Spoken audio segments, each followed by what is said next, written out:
righty, nifty 91.50 WRPR track.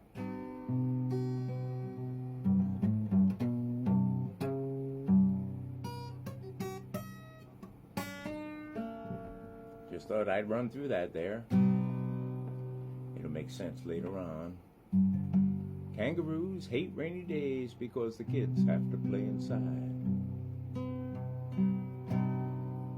On a rainy day, everyone was enjoying the rain, but Peter wasn't, 'cause it was pouring cats and dogs.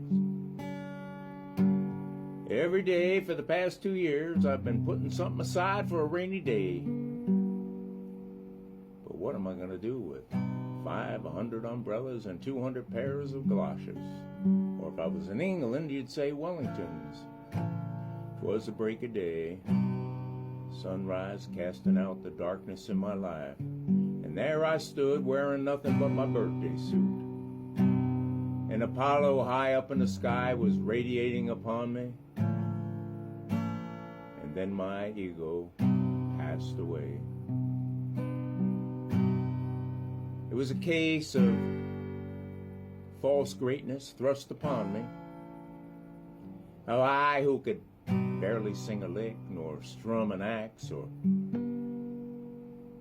verbally ramble except in a vague, non-precise way, like a fortune cookie or a half moon on a privy, with lightning striking, and kabam, wham, and the law of attraction doubled in a frequency of authenticity, alleviating a spiritual constipation.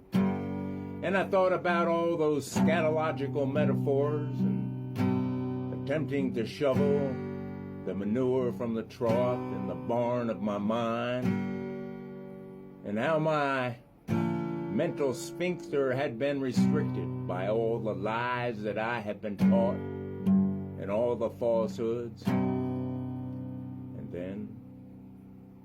then, in a non-local consciousness, the windows of my perception opened.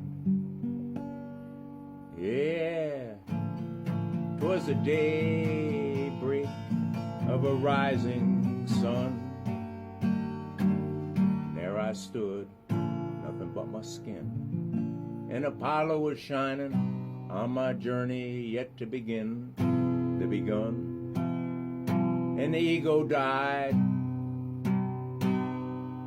and there I was, cast out among the many. And what did I give a hoot, with my singing skills lacking and my axe being dull? It was the law of attraction doubling. I could feel the pull, rambling as vague as a half moon on a privy. And then my mind broke open like a typhoon. With authenticity, it alleviated the spiritual constipation when the floodgates opened. Yeah, my ego died, standing there, bare, naked, in the sun, on a windy day with greatness thrust upon me. What a hoot! Lacking all the skills of thought and verbal, shovel and scatter like a wall, metaphors, trying to clean the manure from the restricted doors of my mind. Yeah. And now and then I stand in the light, and my true self shining in every single way, no longer confined by my own perception or my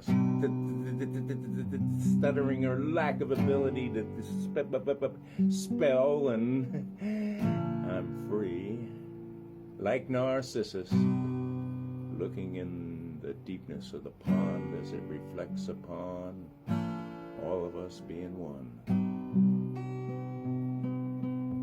I'll tell you about the golfer.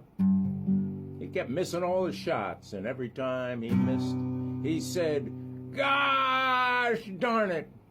He really said God. He took the Lord's name in vain. And And every time he missed, he'd yell, "Gosh darn it!" He didn't really say that. He said, "God damn it."